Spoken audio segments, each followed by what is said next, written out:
Brink.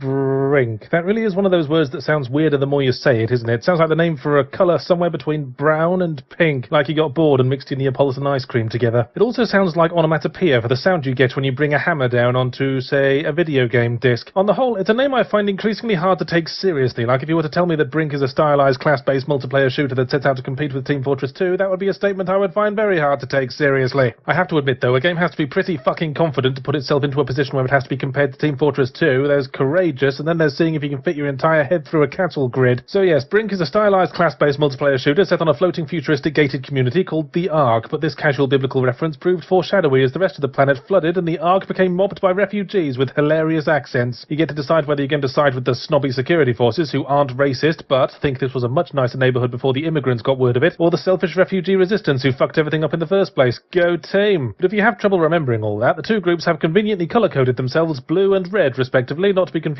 with the blue and red teams from Team Fortress 2, because those teams enforced a strict dress code, so that both sides would know as soon as possible whether they were offloading bullets into something that could potentially be slinging them dirty looks from across the staff canteen later in the evening. On the Ark, it's always Casual Friday, which often requires a second look when you're in the thick of things, but as long as Mr. Fucking Important is wearing comfortable pants, then that's alright then. Incidentally, I'd like to invite fans of Brink to take a shot every time I mention Team Fortress 2. Hopefully by the end of this video you won't feel so poorly disposed towards me. You know how Team Fortress 2, Take a Shot, introduced optional hats and unlockables that did nothing but mess with perfectly good visual design like a bunch of jelly beans sprinkled on a wedding cake? Well, Bethesda saw this and cried, "Valve will never outdo us when it comes to making bad decisions. Fully customizable outfits for everyone. You won't even be able to fucking see the wedding cake behind the jelly beans." You want to know the ironic thing though? Even with this feature, every character looks exactly the bloody same. That's failing to a new level. That's like standing on a rake and the end of the rake has a grenade taped to it. You see, Team Fortress 2, Take a Shot, taught us that the most immediate visual aspect of a character is their silhouette, and everyone in Brink has the silhouette of a guy with a very baggy sweater and an Easter Island statue for a head. Like Team Fortress 2, Take a Shot, the characters are a bit stylized and cartoonish, which seems out of place since there's virtually no wit or character to the dialogue whatsoever unless you think foreign accents are hilarious. But the realistic skin textures make it look a bit weird, like that one Photoshop of Mario with realistic texturing, or an upright vacuum cleaner that went insane and is wearing the skin of its owner. Now, even before I played Brink, I was dubious. I didn't see how you could have a fully customizable outfit in a class-based shooter. Surely one needs to be able to tell the difference between classes, so you know if the enemy bearing down towards you is a soldier to be feared, or a medic or engineer to be bullied and given wedges. But then I actually played the game, and after playing as each of the classes, I realised I still don't fucking know the difference between them. They all have the same weapons, a submachine gun and another submachine gun, and the only real distinction is what exactly you're occasionally asked to stand in front of and mash the use key at. Soldiers put bombs on explodable things, engineers engineer engineerable things, medics medicate dead things, at least until they run out of energy, which will happen very quickly because your teammates die like Enterprise crewmen on the tuberculosis planet. The classes do get more differentiated if you play the game long enough to unlock character upgrades, but having to unlock what should be an essential aspect of the game seems a bit batty nuggets. What's the logical conclusion of this? A game that's just a blank screen until you've stared at it long enough to unlock the start game button? Let's give your livers a rest and compare Brink to a game other than Team Fortress 2 for a bit. Take a Shot, namely Mirror's Edge. Brink aspires to have a parkour-style movement system designed to allow fast and smooth movement through random debris and awkward terrain. Forgive me for being cynical, although if you don't, you're probably not a regular viewer, but perhaps a simpler solution would be to not clutter up the levels with random debris and awkward terrain in the first place. Brink is a game where you're either pointing your use key at something, defending someone who's pointing their use key at something, or lying flat on your back because some asshole shot you while you were busy pointing your use key at something. And even when you're having to run from the spawn to the objective for the 50th time that nanosecond, the maps aren't so huge and expansive that the game would make or break on its movement systems. But if you are going to take inspiration from Mirror's Edge, at least take the most important lesson that game had to teach us, namely that parkour from a first-person perspective just doesn't bloody work, because it feels like you're jumping around with a fucking periscope glued to your face. Speaking as someone who used to play a lot of Team Fortress 2, hope you haven't put that bottle away just yet, lads. I don't really get what anyone sees in Brink. I don't get why customizable outfits could possibly be so important to people that it has to sit in the middle of everything like a stubborn and noisy cow in a respectable theatre, nor indeed why the completely unintuitive in-game GUI has to look like someone sneezed confetti all over your spectacles. I don't get how they could have the cheek to charge full price for what amounts to a handful of multiplayer maps, with the single-player campaign just being the same ones with bots, which is like being part of a chain gang with two autistic monkeys and a large immovable steel cube. In brief, I don't get Brink. Perhaps it's one of those things that's only good if you play it entirely with friends, but if you are able to successfully organise 20 nerds into the same game at the same time, then perhaps your talents would be better spent in the United Nations.